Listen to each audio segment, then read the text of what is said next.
Hi berries, welcome back to my channel. Welcome to my channel if you have landed here for the very first time. Hope you subscribe to my channel, clicked on notification bell so don't miss out any further updates. You can also follow me on my Instagram जिसकी link होगी description box में. Namaste, this is Dvija और कैसे हैं आप? आज हम देख रहे हैं. Okay, since there's only one video we are doing और कुछ नहीं आया है अभी तक. So I'm just gonna continue with this, and it is Welcome to Jungle movie review. Frustratingly bad. मुझे ये देखनी थी. I did ask for few people's opinions because I really wanted to watch this. Toy Story और there is जो शर्वरी और इम्तियाज अली जी की movie है Vedang and Diljit I guess मैं वापस आऊँगा. Yeah. So a lot of you guys asked me to watch that, but मुझे थोड़ा heavy लग रहा है just as the topic of it. So okay, we might talk about this later on, but so there were 3 movies I wanted to see, and this was like one of my first choices, but you guys said no. तो अभी मुझे review definitely देखना है, and I want to see if I should or shouldn't be going for this. Anyway, let's go. Let's get it. हर बार की तरह उम्मीद है video जाएगा रहेगा और we'll find out if we are going to watch this in theaters or not. इतनी सारी star cast को लेके इतनी खराब मूवी नहीं बन सकती है. Don't tell me that. Just look at the cast. Welcome to the jungle एक बहुत फनी फिल्म है और इस फिल्म की सबसे ज्यादा फनी चीज पता है क्या है? वो है इस फिल्म की कहानी की आयरनी. फिल्म की कहानी का प्रेमिस बिल्ड होता है on tax evasion and money laundering, जो करने के लिए फिल्म के कुछ किरदार डिसाइड करते हैं कि हम बनाएंगे एक फिल्म, उसका बजट कर देंगे इन्फ्लेट और हमारा पैसा हो जाएगा पार्क. अब इस फिल्म की यही कहानी इस फिल्म को बनाने की असली कहानी भी है, क्योंकि जब आप ये फिल्म देखेंगे आपको क्लियर हो जाएगी ये बात कि ये film is nothing more than a money laundering scheme. इस फिल्म से बड़ा और स्टार्क एग्जांपल नहीं हो सकता कंटेंट और नए आइडियाज की बैंकरप्सी का. Nothing in this film is original, absolutely nothing. Film के डायरेक्टर अहमद खान और फिल्म के राइटर भूरा 555 एके फराद सामजी साथ में बैठे और पहले इन्होंने देखी साल 2005 की हॉलीवुड फिल्म द प्रोड्यूसर्स, और इसके बाद इन दोनों धूम चूतड़ गैंग मेंबर्स ने देखी ट्रॉपिक थंडर. और ये दोनों बेहतरीन फिल्में इन दोनों कटी पतंगों को सिर्फ 25 और 25% समझ आई. तो ये दोनों सरकारी स्कूल की मिड डे मीलें एक साथ जुड़ी और धाप के इन दोनों फिल्मों से 25-25% कहानी को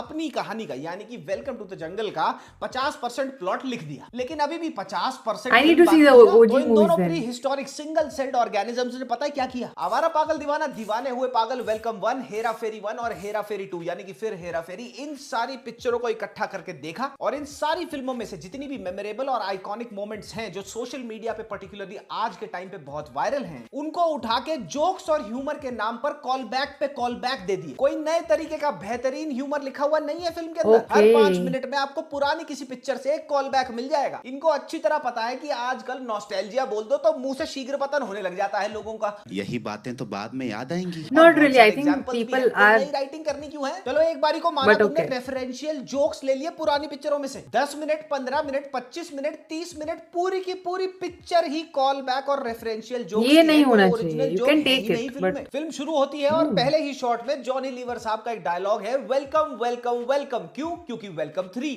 this is the level of humour of this film. जिन फिल्मों के ह्यूमर को रेप्लिकेट करने की अफगानी जिन फराद सामजी ने अपनी लिखाई से कोशिश करी है ना, फॉर एग्जांपल आवारा पागल दीवाना, दीवाने हुए पागल एंड वेलकम 1, ये सारी की सारी फिल्में एक्चुअल ब्रेन रॉट कॉमेडीज थी. और वो पता है क्यों हिट करी थी लोगों के साथ? बिकॉज नंबर 1, इन फिल्मों की कहानी किसी चीज को रेप्लिकेट या फिर रिक्रिएट नहीं करना चाह रही थी. इनकी लिखाई में ह्यूमर इतना अनहर्ड ऑफ और इतना फ्रेश था उस टाइम के हिसाब से कि अगर आप आज भी, माइंड यू 20 से 24 साल हो चुके हैं इन फिल्मों को आए, आज भी अगर आप इन फिल्मों के ह्यूमर को देखोगे तो ठाके मार के हंसोगे. वेलकम टू द जंगल में तो कोई नई लिखाई है ही नहीं. हर लिखाई, हर जोक, हर चीज फिल्म की आपको याद दिलाएगी पुरानी फिल्मों की. अहमद खान ने बोला उस वाली फिल्म में से ये वाला शॉट उठाते हैं. फराद सामजी ने कहा हाँ उठा लेते हैं बेटा, कोई दिक्कत नहीं है, ये ले मैं ये लिख देता हूं. और दोनों ने कहा लो लिख दिया शॉट, एक दूसरे का आंड गुदगुदा दी. नंबर 2, उन फिल्मों में जो किरदार लिखे गए थे, जो लेखकों ने उन फिल्मों की किरदार लिखे थे, वो आज तक आइकॉनिक हैं. और वो क्यों है? क्योंकि उन फिल्मों में से कोई भी किरदार उठा लो, आप सपोर्टिंग कास्ट में से भी उठा लो किसी को भी, हर किरदार की एक पर्सनैलिटी थी। फॉर एग्जाम्पल उदय शेट्टी के कैरेक्टर की अलग हरकतें थी। दीवाने हुए पागल में असरानी साहब एक रैंडम अंधे का रोल प्ले करते हैं जो शॉर्ट में कहीं से भी आ जाता है। वेलकम वन में मजनू भाई पेंटिंग क्यों करते हैं, कैसे करते हैं और कैसे सबको दिखाते हैं अपनी पेंटिंग, इसका एक रीजन था। और वेलकम टू द जंगल में इनसे कैरेक्टर्स तो छोड़ो, वो तो बहुत दूर की बात हो गई,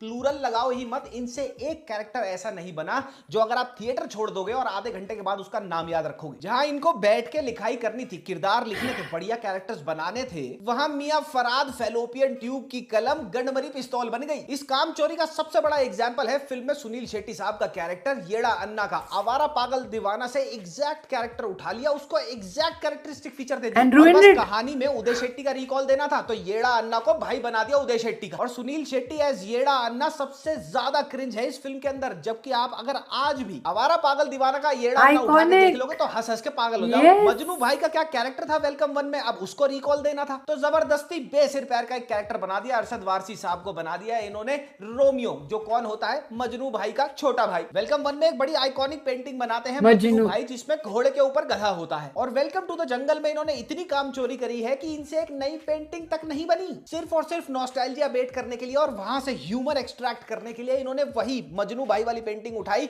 और वहां पे क्या था, घोड़े के ऊपर गधा, यहाँ पे गधे के ऊपर घोड़ा कर दिया हो गया लॉफ। मजनू भाई के कैरेक्टर का जो ऑरा था, जो आज तक है अगर आप फिल्म देख लोगे, और इस फिल्म में जो रोमियो का कैरेक्टर अरशद वारसी भाई साहब ने प्ले किया है उसका 5% भी नहीं है। Arshad Warsi literally as an actor shines in comic characters, यहाँ पे वो सुनील शेट्टी के बाद सेकंड मोस्ट क्रिंज है। ये कहानी ब्रेन रॉट नहीं है, बल्कि इस कहानी की लिखाई सही मायनों में रॉट है, सड़न है। वो सड़न, वो स्टेलनेस जो फराद सामजी की लिखी आपको हर कहानी में दिखेगी। कहानी का प्रेमिस बहुत बढ़िया है कि भैया टैक्स इवेजन और मनी लॉन्ड्रिंग करते हैं। मैंने अपनी इस वाली वीडियो में समझाया था कि बॉलीवुड में मनी लॉन्ड्रिंग कैसे होती है, लेकिन इस कहानी के प्रेमिस का execution into a screen play and into a film is atrocious. आप अपने बाल खींच लोगे देख, बस ब्रेन रॉट बोल दिया तो कुछ भी चलेगा। आधी से ज्यादा पिक्चर ग्रीन स्क्रीन पे शूट करी गई है तो क्या हुआ, ब्रेन रॉट है। ग्रीन स्क्रीन कितने सारे शॉट्स में ठीक से कटी भी नहीं हुई, आपको जिटर होती दिख जाएगी मल्टीपल शॉट्स में, पर क्या हो गया, ब्रेन रॉट ही तो है। मल्टीपल शॉट्स में through out the film jump cuts लगा रखे हैं, कुछ चल रहा है कट के कुछ लग जाता है, एक शॉट पूरा बनाना है उसके 8 कट लगा के एक शॉट बनाया गया है तो क्या हो गया, ब्रेन रॉट ही तो है। More than half the cast का जो आपको फिल्म में देखने को मिलेगी उसका कोई मतलब ही नहीं है स्क्रीन प्ले में तो क्या हो गया, ब्रेन रॉट ही तो है। किक्कू शारदा को फिल्म में रखा गया है उसके मोटापे पे जोक्स मारने के लिए, कृष्णा वही थके पिटे जोक्स मार रहा है किस पे, किक्कू के मोटापे पे जो वो मारता है कॉमेडी सर्कस में। दिशा और जैकलीन फिल्म में क्या कर रही है ये आपको और मेरे को तो एज ऑडियंसेस बहुत बाद में पता चलेगा, पहले उनको खुद तो पता चले कि क्यों है वो फिल्म में। लेकिन फराद और अहमद खान के हिसाब से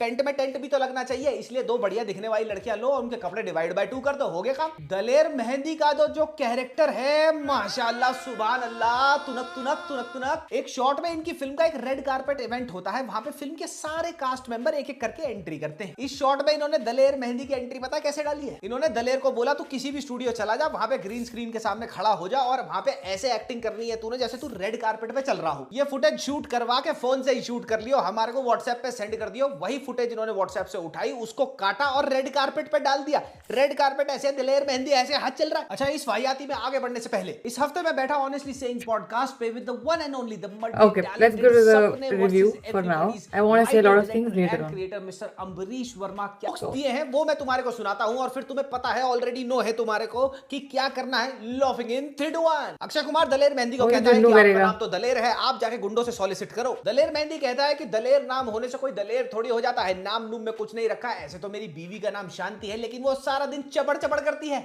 क्या जोक मार दिया, लॉफिंग इन 3 2 1। रुको तुम नहीं, जुन्नू बेटा हंस दे। फिर दलेर पार जी मुंह फाड़ के कहते हैं कि नाम तो मेरे दोस्त का आकाश है, लेकिन वो रहता ग्राउंड फ्लोर पे हुआ। क्या लॉफिंग इन, तुम नहीं, ए जुन्नू बेटा हंस दे।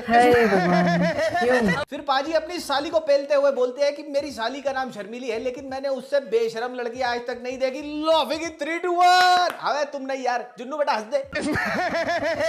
I am not even kidding with you. Through जहां भी दलेर मेहंदी ने अपना मुंह फाड़ा है वो ऐसे बोल रहा है जैसे उसने इतनी शराब पी रखी हो और वो बस आ गया हो सेट पर। इन्होंने दलेर मेहंदी को सिर्फ और सिर्फ इसलिए यूज किया है ताकि ये ह्यूमर एक्सट्रैक्ट कर सके समहाउ दलेर मेहंदी के तुनक तुनक और 1-2 बड़े आइकॉनिक गानों से। अरे मैं आपको और जोक्स सुनाता हूँ, कॉमेडी फिल्म है ना, ये सारे कमरे तो के अंदर cameo भी हो घुसते हैं, वहाँ सकता था। हथियार पड़े होते हैं। एक कैरेक्टर कहता है अरे ये असली है, दूसरा कहता है नहीं ये असला है। लॉफिंग इन वेट वेट वेट, ए जुन्नू हंस दो यार, यार इसको भी खा के हैं? रखा है, हंस दे बेटा।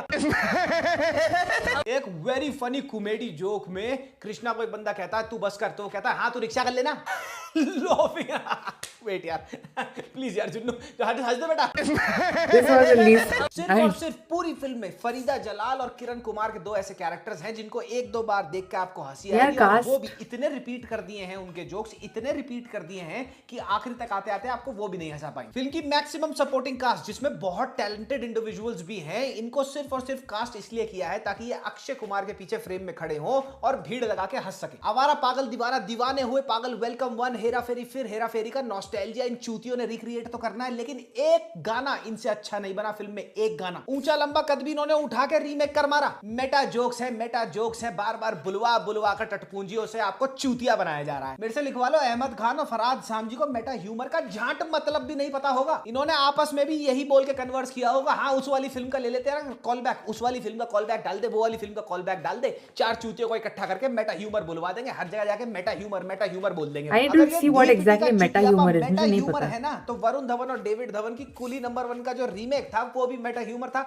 और है जवानी तो इश्क होना है वो भी मेटा ह्यूमर था। फिर फिल्म का पहला हाफ उतना ही खराब है जितना फिल्म का सेकंड हाफ है, लेकिन फिर भी पहले हाफ में जो कहानी दिखाई जाती है वो पास ऑफ हो जाती है एज अ पैरोडी की, हाँ चलो भैया पैरोडी कर रहे हैं, ये खराब पिक्चर तो ऐसी ही बनेगी, किसी को कुछ आता नहीं होगा, वहां तक फिर भी थोड़ा बहुत समझ आता है। लेकिन सेकंड हाफ में फिल्म पैरोडी नहीं एक्चुअल रियल लाइफ ड्रामा बन जाती है, जहां पर इन्होंने छिक कर इंडियन मिलिट्री, इंडियन एयरफोर्स और इंडियन नेवी का मजाक उड़ाया है। सबसे पहली बात तो ये ब्रेन रॉट के नाम पे क्रू को ले जाते हैं फिल्म शूट करने के लिए, कहा पाकिस्तान ऑक्यूपाइड कश्मीर में। अबे ये ब्रेन रॉट है, ब्रेन डेड नहीं है भूषण। वहां पाकिस्तान ऑक्यूपाइड कश्मीर में गंडमरा डकैत होता है जो जैकी श्रॉफ प्ले करता है जकारा। जकारा की एंट्री का सीन फिल्म के अंदर ऐसा है कि भैया जकारा 200 एआई जनरेटेड घोड़ों के बिहड़ के साथ एंटर कर रहा है, लेकिन बहनचो जब ये शॉट क्लोज होता है तो वो 200 एआई घोड़े गायब हो जाते हैं और 20 घोड़े रह जाते हैं। जकारा गैंग लीडर है, वो गांडू घोड़ों पे धक्के खा रहा है और उसके टट्टे जो बाकी के हैं वो इसूजू ट्रक्स में घूम रहे हैं। ये सारे के सारे पिक्चर की शूटिंग शुरू करने से पहले मिलिट्री की ट्रेनिंग लेते हैं और इसका सीक्वेंस है लंबा चौड़ा सा, और जिन हथियारों से ये ट्रेन कर रहे हैं वो सारे लाइव हथियार हैं। ग्रेनेड फेंक दे रही है जैकलीन, ऐसे करके वो गोली चलाए किसी को गोली मार दे रहा है। अब जब जकारा अपने टट्टों के साथ इनके क्रू के ऊपर धावा बोल देता है तो फिल्म की कहानी के हिसाब से, ये मैं नहीं बोल रहा, फिल्म की कहानी के हिसाब से, चाहे ये ब्रेन रॉट हो, ब्रेन डेड हो, गधे की गांड हो, इनका जो थ्रेट है वो रियल बन गया। अब ये पैरोडी नहीं चल रही, और ये सारे झटुल्लों का क्रू 5-5 पैसों का एक्टर है फिल्म के अंदर, लेकिन फिर भी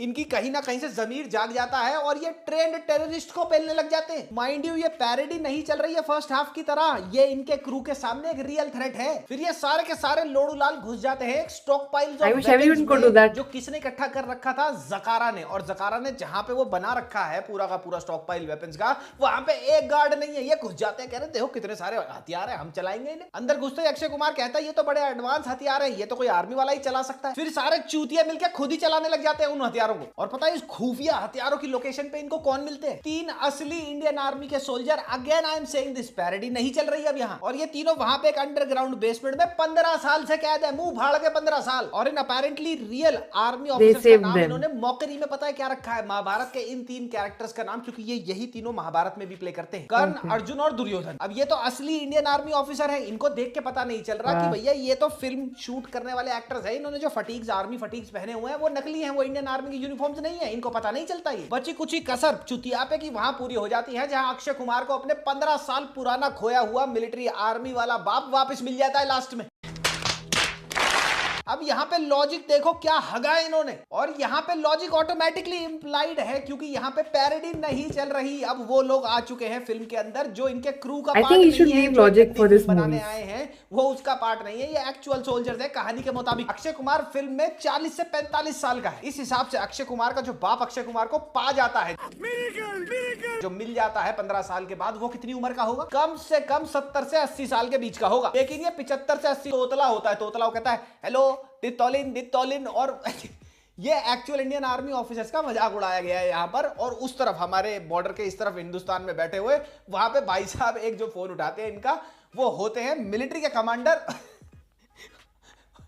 और एयर अटैक्स का ऑर्डर देते हैं इंडियन एयरफोर्स को, मिलिट्री वाला एयरफोर्स वालों को कमांड कर रहा है जाके तुम कारपेट बॉम्बिंग कर दो पीओके में। और बाय गॉड ये सुनो अभी तो, ये जो इंडियन मिलिट्री का कमांडर होता है जो कहता है कि भैया इट्स एन ऑर्डर, जाके कारपेट बॉम्बिंग कर दो, और कट लगता है, हमारे को फुटेज दिखती है कि एक वॉरशिप है, वॉरशिप पे एक प्लेन रेडी हो रहा है, फाइटर जेट। अब ये तो लाजमी सी बात है कि ये जेट जो हमारे को उड़ता हुआ दिखाया जाएगा आगे आने वाले 10 मिनट में, ये इंडियन आर्मी का होगा। लेकिन इन चूतियों के पट्टों ने क्या किया, स्टॉक फुटेज उठाई, मेरे को लग रहा है स्टॉक फुटेज भी नहीं है, इन्होंने यूट्यूब से एक रैंडम वीडियो उठाई और जो प्लेन उसमें दिखा दिया वो अमेरिकन एयरफोर्स का सुपर हॉर्नेट है। इन्होंने ये भी चेक नहीं किया कि जो इंसिग्निया बना हुआ है प्लेन के ऊपर वो इंडियन आर्मी का नहीं है, वो यूएस एयरफोर्स का है। अच्छा, अब ये अपेरेंटली पीओके में शूटिंग कर रहे हैं, तो वो पाकिस्तान ऑक्यूपाइड कश्मीर हुआ, वहां के जो गांव वाले हैं वो भी पाकिस्तानी हुए। लास्ट में एक शॉट लगता है ये मसीहा की तरह पूरे गांव वालों को जकारा से बचा लेते हैं और इंडिया का बॉर्डर टपा देते हैं।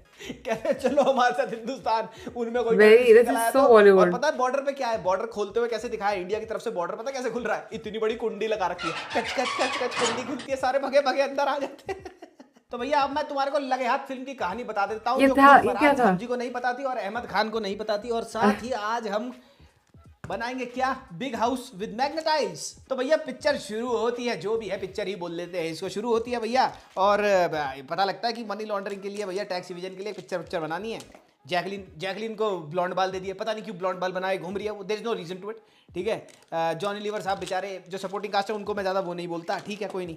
इसमें खिड़की भी होती है, खिड़की लगाएंगे यहाँ से ऐसे करके इसको, इतनी अच्छी कास्ट को लेके फिर आगे बढ़ते हैं भैया। परेश रावल साहब जी को हायर करा जाता है डायरेक्टर, उनके डीओपी होते हैं Shreyas Talpade. Shreyas Talpade is a good actor, लेकिन जब स्क्रिप्ट ही खराब है तो भैया क्या होगा, वो क्या कर लेगा, उसको तिरछा चौंधा बना दिया, ठीक है। उसकी चौंधपन पे मजाक उड़ रहा है, किसी के मोटापे पे मजाक उड़ रहा है। जॉनी लीवर साहब के तो थोपड़े पे मजाक बना दिया, कह रहे ये तो भैया इतना बूढ़ा पैदा हुआ था, इसका गला दबा देते हैं, तो इसलिए ना बोलते बोलते उसका आवाज़ कम हो जाती है बीच में, पता नहीं क्या होता, ठीक है। तो यहाँ से फिर ये ऐसे जाएगा, फिर ये ऐसे लगेगा। ग्रीन लगाएं कि रेड लगाएं, तुम बताना कमेंट करें, ग्रीन बेटर है रेड बेटर है, अगली बार कौन सा बनाएंगे। देखो यहाँ ये सेट है, ये पिक्चर का सेट है इनके, मैं झूठ नहीं बोल रहा, ये ऐसे पिक्चर का सेट बनाया है इन्होंने, बस यहाँ बना दिया, बाकी तो ग्रीन स्क्रीन पे है ना। तो भैया आगे बढ़ती है कहानी, ये धीपिटी का एक्टर चूज करते हैं, वो भोजपुरी एक्टर था अक्षय कुमार, वो घिस बस वो घिस कर रहा है, बड़ी हंसी आ रही है ऐसे देख के, ठीक है। तो भैया आगे बढ़ती है पिक्चर, वो कहते हैं कि हमें बने होकर हम अब 2000 करोड़ की पिक्चर बनाएंगे अक्षय कुमार के बहन चौहान गले में, कि भैया 2000 करोड़ मिलेंगे, 40,000 रुपये का हूँ मैं तो भैया वो कह रहा है चलो भाई ठीक है। अब Akshay Kumar back of mind सोचता है इतने का तो मैं स्कैम कर जाता हूँ, मैं तो इतने की तो मनी लॉन्ड्रिंग कर गया पिछले 3-4 पिक्चरों में। तो भैया ठीक है कोई नहीं, आगे बढ़ते हैं, आगे चलती है पिक्चर। भैया फरहाद हाजी को लगा कि भाई अब मैं थोड़ी ब्रेक ले लेता हूँ, 2.5 साल पहले ट्रेलर टीजर आया था इसका, 5 तो कास्ट मेंबर गायब है, संजय दत्त भी होने थे इसके अंदर, वो भी गायब है, ठीक है। राहुल देव भी, और उनको समझ आ गया था ये साले आंखों में नींबू निचोड़ेंगे लोगों के, हमारे को इसका पार्ट नहीं बनना, वो चले गए अपना अपना काम करने के लिए। फिर जैसे तैसे अक्षय कुमार को एक बार पड़ जाए किसी चीज़ के पीछे, कभी छोड़ा उसने, ये खिड़की ना मुंह पर लगाते हैं, आप इसको बोलते हैं, इसको क्या बोलते हैं, स्काईलाइट बोलते हैं। तो ये आगे चलते हैं भाई, आगे चलते चलते पॉपकॉर्न लेने गया, मैंने कहा मैं बाहर बैठ जाता हूँ, पॉपकॉर्न खा लूंगा यहाँ पे, भगवान करे पॉपकॉर्न मेरे गले में अटक जाए बहन, जो सेकंड हाफ में मेरे बस की नहीं है, मुझे एम्बुलेंस ले जाए यहाँ से। तो भाई उसके बाद क्या होता है, ऐसे ऐसे करके बाकी आगे बढ़ती है कहानी। आगे आते आते पैरोडी खत्म हो जाती है, फर्स्ट हाफ थोड़ा तुम सांस ले लोगे, जितना तुम्हारे में दम बचेगा ना सेकंड हाफ तुम्हारा जब निकाल देगा। आगे जाके फिर कहानी आगे बढ़ती है, ये आगे बनाते हैं हम, यहाँ से ब्लू रेड से लगाएंगे छत पर, ये यहाँ से यहाँ बन जाएगी, ठीक है, ये बढ़िया हो जाता है। फिर इसके ऊपर हम यहाँ से एक सिखाया मैंने इस पे, इसमें ज़्यादा कॉग्निटिव डेवलपमेंट है। फरहाद हाजी और अहमद खान को ना बैठ के ये खेलना चाहिए इन्हें, ज्यादा कॉग्निटिव डेवलपमेंट हो जाएगी। और तुम्हें क्या करना है कहानी जान के, तुम्हें कौन सी पिक्चर देखने जानी है भैया, उन्हें खुद नहीं पता कहानी का यार। लास्ट के 45 मिनट फिल्म में क्या करना है ये ना फरहाद साहब को फिल्म पता था, और ना ही अहमद खान को डायरेक्टर ऑफ दिस फिल्म पता था। इन्होंने लिटरली कैमरे के आगे सबको खड़ा करा और बोला बेंचो जो चौथ भंगड़ा करना है करो बेंचो, 45 मिनट के लिए जो करना है। 2.25 घंटे की इस ब्रेन को नंब कर देने वाली पिक्चर में आपको शायद 10 मिनट से भी कम के लाफ्स और गैग्स मिलेंगे, वो भी यहीं कहीं 1-2 बार, वो भी इतने रिपीटेटिव हो जाते हैं कि फिर तीसरी बार आप वही सेम तरीके से जोक सुनेंगे, सेम डिलीवरी सुनेंगे तो बाल खींच लेंगे अपने, क्या हो रहा है। इस फिल्म का बजट 250 से 300 करोड़ रुपया बताया जा रहा है। वैसे तो ये 200% एक ब्लेटेंट मनी लॉन्ड्रिंग स्कीम है, लेकिन अगर इसमें 250 से 300 करोड़ रुपया लगा भी है तो वो पैसा रियलिटी में खर्च कहां हुआ है मैं तुम्हारे को बता देता हूं। सबसे पहली चीज तो मैक्सिमम पैसा इन्होंने बांट दिया फिल्म की स्टार कास्ट में, क्योंकि फिल्म की production, cinematography, editing, the overall quality of the production of this film is atrocious, इतनी खराब है कि इस पे पैसा तो लगा ही नहीं। फिल्म में स्टोरी ही नहीं है तो स्टोरी डेवलपमेंट कॉस्ट तो पैसे ही कट गई ना। और बचा हुआ पैसा इन्होंने पता है कहां खर्चा है? पेड रिव्यूज करवाने में टटपूंजियों से। 500 से 800 रुपए में थोक में इन सबको खरीदा गया और सबको एक ही स्क्रिप्ट थमा दी। मैं तुम्हारे को एग्जैक्टली वो स्क्रिप्ट बता देता हूं, वो कीवर्ड्स बता देता हूं क्या होंगे। अगले एक हफ्ते तक तुम्हारी इंस्टाग्राम रील पे फ्लडेड होंगी यही चीजें। पहली चीज, My बड़े algorithm is very surprise good, होकर ये बोलेंगे अरे thankfully. ट्रेलर तो बहुत खराब था, फिल्म तो बहुत बढ़िया है। दूसरी चीज, फिल्म सिली है लेकिन आपको हंसाएगी जरूर, सिली है। तीसरी चीज, अरे हमें नहीं चाहिए लॉजिक, हमें हंसी आनी चाहिए, हे। चौथी चीज, दिमाग घर पे छोड़ के जाना, दिमाग लड़ाने वाली चीज नहीं है, इंटेलेक्चुअल लोग घर पे बैठे हैं। इन चूतियों से कोई पूछे जब स्क्रीन सामने जिटर हो रही होगी, 8 कट लगे होंगे एक ही शॉट के अंदर, जंप कट्स लग रहे हैं पूरी की पूरी पिक्चर में, डबिंग इशू है, तो क्या दिमाग अपने अंडकोश में रख लेगा? देखेगा नहीं। पांचवी और द मोस्ट टिपिकल चीज, नॉस्टैल्जिया का पकड़ के झूल जाओ। आपको आवारा पागल दीवाना की याद आ जाएगी, दीवाने हुए पागल की याद आ जाएगी, वेलकम वाली हंसी देखने को मिलेगी फाइनली। छठी चीज, ओजी अक्षय कुमार इज बैक। अभी ओजी अक्षय कुमार पागल वो भूत बंगला में भी थे, अभी वो ओजी अक्षय कुमार बैक नहीं हुए, दोबारा से वाला पॉइंटर डाल दिया। ये बोल देना ओजी अक्षय कुमार इज बैक तो क्या हो गया, 1 महीने में दोबारा कम बैक हो गया। भाई सही बताऊं तो चुल्लू भर पानी में डूब के मर जाओ तुमसे अच्छे तो ये अंकल है भाई ना। अंकल ने रैंडमली सही रिव्यू दे दिया, ये देखो। ये खाली बनाने के धंधे हैं, ऐसी फिल्में ये लोग क्यों बनाते पता नहीं मेरे को। भाई पहले की तो दोनों अच्छी थी, देखा था मैंने, बट लेकिन आप दिखाइएगा जरूर। 30-30, 25-25 जन को भर के 10-10, 15-15 लाख रुपए में एक्टर लोग को रोजी रोटी चलाने के लिए, लोगों का 200, 250, 500 लूटने के लिए आप मेरे को बताइए। पिक्चर में कुछ नहीं, इससे अच्छा आदमी कॉमेडी सर्कस देख ले। फोकड़ के 2-2.5 घंटे बैठा के टाइम पास कर रहे, भोजपुरी एक गाना डाल दियो, पिक्चर कहां से कहां, पिक्चर में कोई पिक्चर बनाता है। फेक रिव्यूज के थ्रू एक fake word of mouth generate करा जा रहा है, वो भी किसके लिए? एक ऐसे राइटर के लिए जो पिछले 15-20 साल से एक नया जोक नहीं लिख पाया, और साथ ही एक ऐसे डायरेक्टर को सपोर्ट करा जा रहा है जो डायरेक्टर है ही नहीं इन द फर्स्ट प्लेस। बागी 2, बागी 3, हीरोपंती 2, ओम, ये पेडिग्री है अहमद खान की डायरेक्शन की। और इन सारी पेड प्रमोशंस का आप भाई तुम कोरियोग्राफी खोल के करो ना। देख लेना, सारे बॉट कमेंट से भरे हुए हैं। ये बॉट कमेंट्स और अक्कियन फैन क्लब वाले चूतिए मेरे कमेंट सेक्शन में भी हगने के लिए आएंगे, देखना भी बढ़िया है। और क्या यार, अद्धे बहुए का हिसाब किताब हो गया, 500 आलिया पीपल का शाम को जाए क्वार्टर मार लेंगे, क्या हो गया? अच्छे राइटर्स को काम नहीं मिलेगा, अच्छे डायरेक्टर्स को काम नहीं मिलेगा। फरहाद सामजी फिर दोबारा दूसरा सीक्वल अनाउंस कर देगा। अक्षय कुमार का तो काम ही ये रह गया है हर दूसरे दिन सीक्वल निकालना, वो अहमद खान को फिर से नौकरी पे रख लेगा। अचंबा होता है ये सोचकर कि आज से 25-30 साल पहले अच्छी ब्रेन रॉट कॉमेडीज बन रही थी और आज ये बन रहा है। पूरी की पूरी picture fake word of mouth पे, फेक पब्लिक रिव्यूज पे स्नोबॉल कराई जा रही है। और ये सारी चोरी चकारी करने के बावजूद भी मात्र 18 से 19 करोड़ रुपए ये नेट इंडिया अभी तक कमा पाई है, इतने फेक रिव्यूज कराने के बाद। और अगर इसका 300 करोड़ रुपए का बजट है या 250 करोड़ का भी है, तो ये मात्र जिस हिसाब से चल रहे हैं टिकटें तो बिकवा देंगे, लेकिन 150 करोड़ से ऊपर तो ये अगले हफ्ते तक क्रैक नहीं कर पाएंगे किसी भी हिसाब से। फिल्म्स लाइक मैं वापस आऊंगा and bandar have to struggle to reach where they are right now. It's just insane and blows my mind to realize the fact that how bad this film is and how hard it is being promoted. Shameful, absolutely shameful state of affairs. भाई मेरी मानो या ना मानो, मैं तो यही कहूंगा कि टोपे के तकिए पे सुलाओ इस पिक्चर को, और ऑनेस्टली सेइंग पॉडकास्ट पे जाओ, अमरीश वर्मा के साथ जबरदस्त मैंने 2.25 घंटे। ओके, सो कंबाइंस के आप लोगों का जो भी रिव्यू था वो ऐसा ही था। Lot of you guys did tell me कि अगर आपको चीप कॉमेडी अच्छी लगती है तो you should go and watch it, and I am like nope, I do like, obvious I love brain rot comedy, और आई थिंक हम सबको पता है, पसंद भी है। Mostly 90s and 2000 early 2000 kids would probably love it even more, because जितनी भी मूवीज़ की नाम यहाँ पे आई और नहीं भी आए, नो एंट्री ले लो तुम, हंगामा, so many more of these, they were incredibly well made, and I agree to 2000%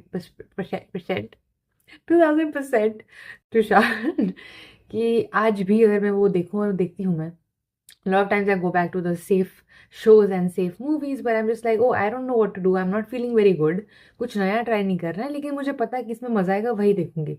And I till today I've probably watched it like what 10-15 times and I still laugh. ऐसा नहीं कि हाँ हंसी आ गई, actually laugh without, like, they don't have to, I think they try hard, so hard to make people laugh. उस time की जो movies थी उसमें नेचुरल सिचुएशन को लेके हंसी आती थी, that's how they used to create it.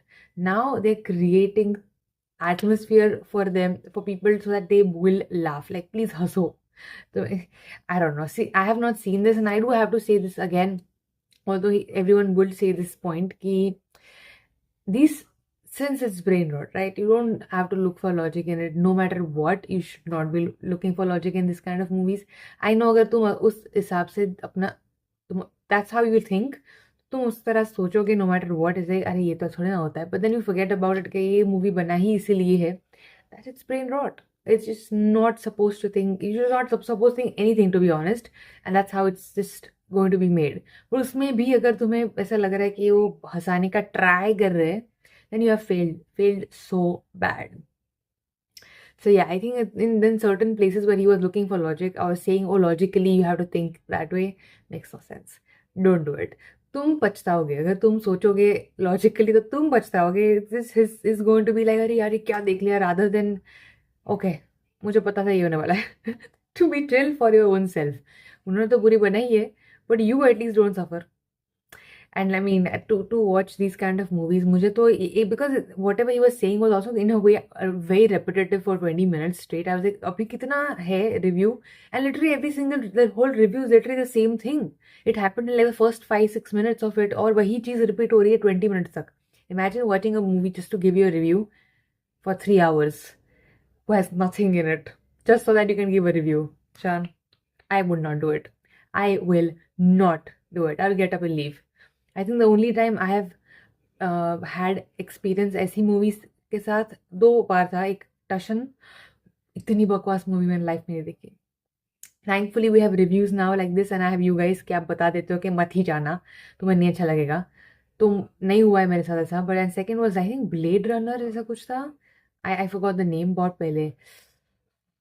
हथौड़ा. I literally got up and left. इतनी खराब मुझे नहीं लगी है. बाकी you can just sit through it, like अरे यार नहीं अच्छी है, but it's okay, right? And the way he saying it, it just feels like I will not be able to tolerate it, even after having this huge star cast and such amazing talented people who we have seen perform so well. Kyun? Why will you ruin legacies of amazing movies, amazing dialogues, amazing scenes and ruin it to this? Ahmed Khan, please you choreograph, तुम वही करो, तुम अच्छे हो उसमें. Why are you?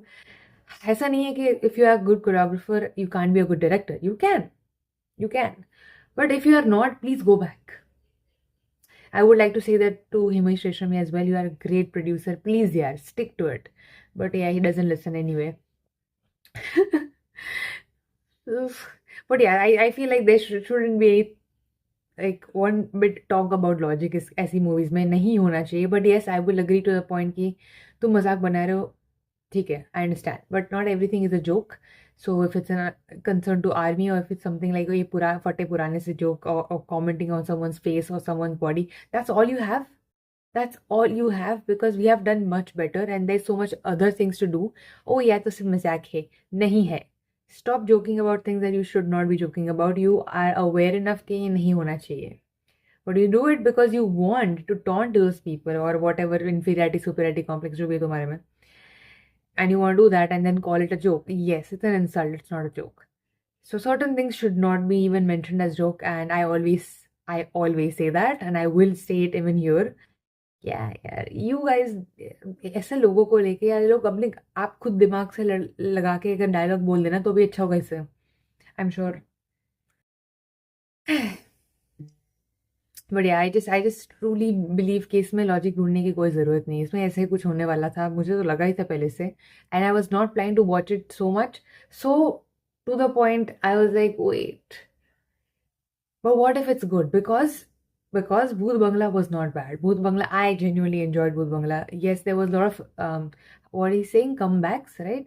जो भी nostalgia उन्होंने Bhoot Bangla में bait की गई है, I got baited to it. I took the bait. I loved it. I really liked Bhoot Bangla. So that's where I stand. So I was like, oh, you never know. But then after hearing your reviews and this, yeah, I don't know. But it is sad यार, तुम waste कर रहे हो ना लोगों का time और talent. ऐसे लोगों का टैलेंट वेस्ट हो रहा है, ऐसे लेगेसीज डिस्ट्रॉय हो रही है. That's my problem. बाकी तो बनाओ, मेरा तो क्या जाता है, मैं तो नहीं जाने वाली देखते. But if you have seen, if you have not, और you thinking, let me know. And what else to see? मैं वापस आऊंगा. Is it too heavy? I really want to see it. If not, और toy story, और both. Okay, that's me. Love you.